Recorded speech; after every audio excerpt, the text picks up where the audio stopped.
Welcome back, my dear viewers of UCTV.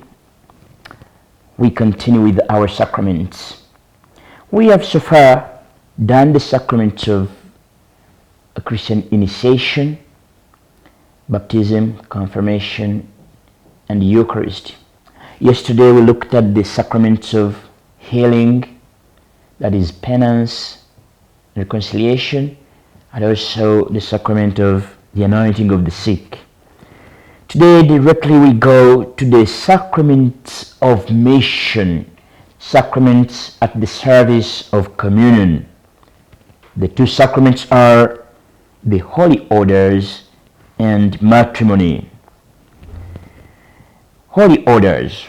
We find this sacrament in Numbers 1536 and 1600 of the Catechism of the Catholic Church.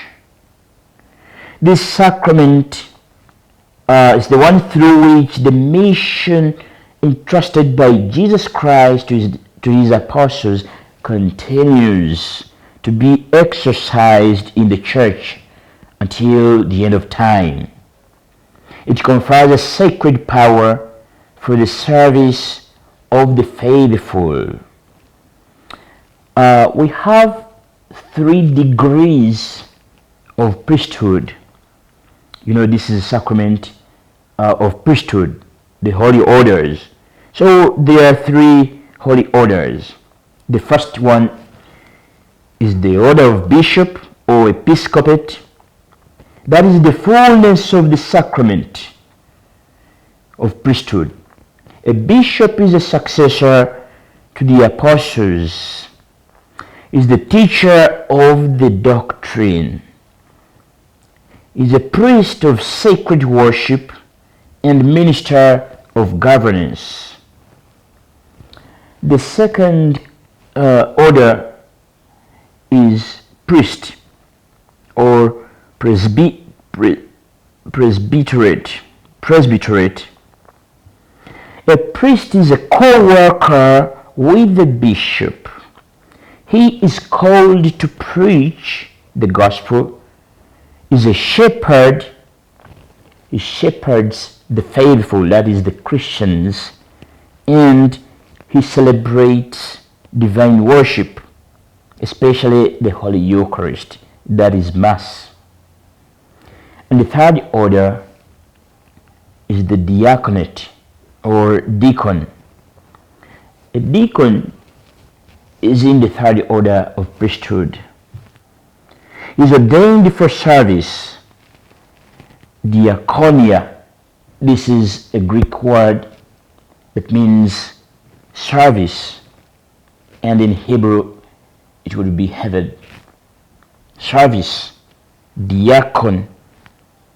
So he is ordained for service to the bishop, service to the bishop and priests in the ministry of the word, liturgy, and charity.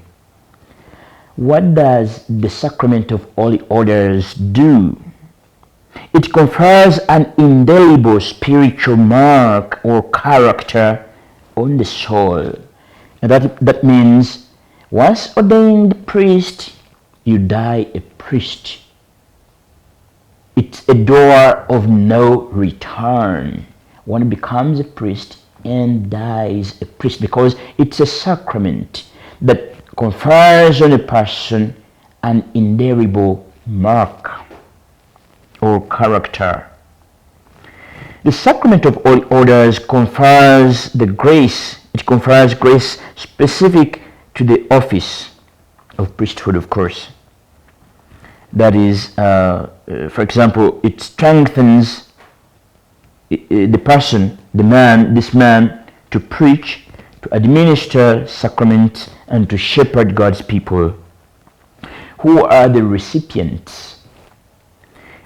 Only baptized men, called by God and discerned by the church. We go to the second sacrament of mission, or the service of communion, and that is the sacrament of Holy Matrimony. It's in Numbers 1600 1601 and 1666. The covenant by which a man and woman establish between themselves a partnership of the whole life, ordered by its nature to the good of the spouses, and the procreation and education of offspring, is a beautiful sacrament, and it's also a mission. One accompanies the spouse towards heaven.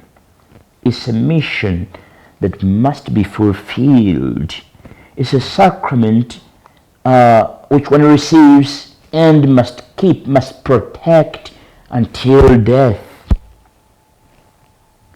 Jesus Christ raised this natural institution to the dignity of a sacrament. And who are the ministers of the sacrament? The spouses themselves are the ministers. They freely give their consent, and the priest or deacon is a witness to their vows and offers the blessing of the church. So here in the church, when this sacrament is being administered, the principal witness, the principal ministers of the sacraments are the spouses, the husband and the wife. This priest or deacon is only there to witness to these vows that they take before Christ in the priest and the Holy Church that is in the congregation.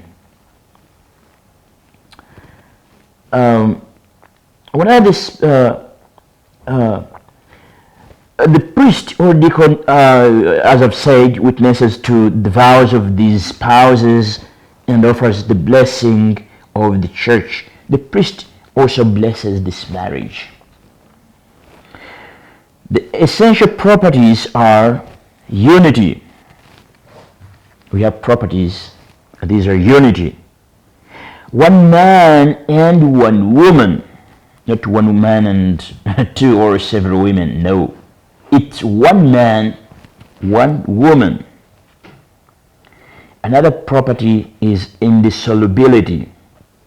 Indissolubility, that means marriage can never be dissolved. It cannot be, man and woman cannot, cannot separate. This marriage, once united, you become one. You become one. You become one. Helpmates. So, indissolubility is paramount.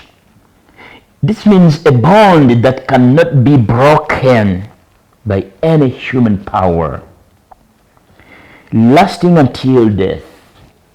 You have that man, or you are married to that man or to that woman until death. Just like in the Sacrament of Holy Orders, one becomes a priest and must protect that until death. It's a sacrament, it's also a sacrament of commitment. One must be committed to their spouse, or the other side, this man must be committed to his priesthood.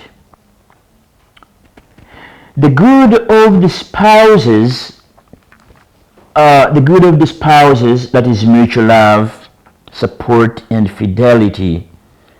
That is the purpose of marriage. The procreation and education of children.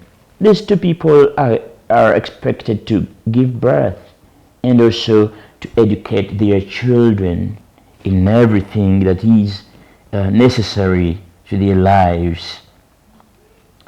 What does it do? It establishes a permanent and exclusive bond between the spouses. It confers grace to strengthen their indissoluble unity and sanctify them in the duties and dignity of their state.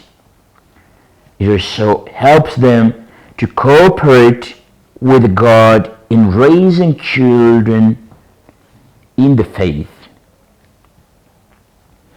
Conclusively,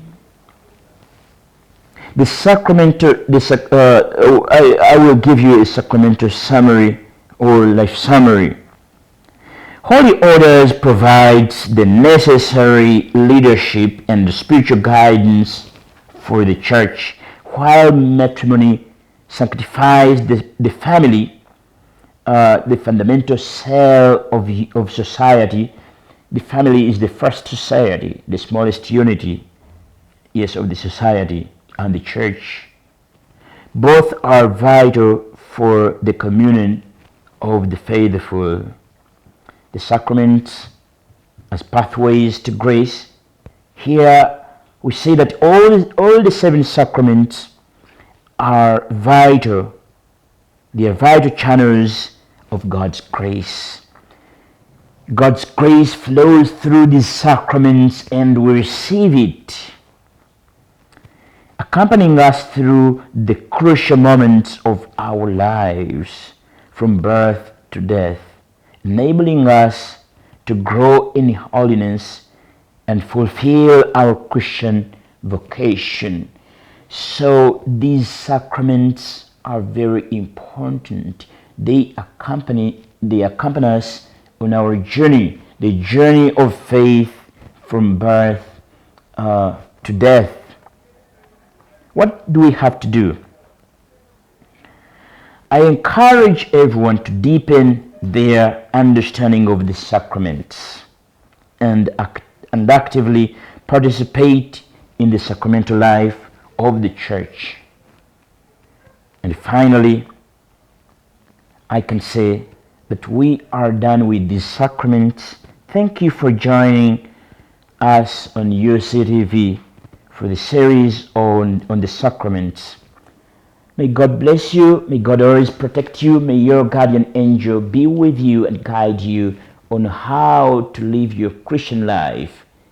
And when you live it well, your hopes should be big. You should have big hopes for eternal life. Thank you. God bless you once again.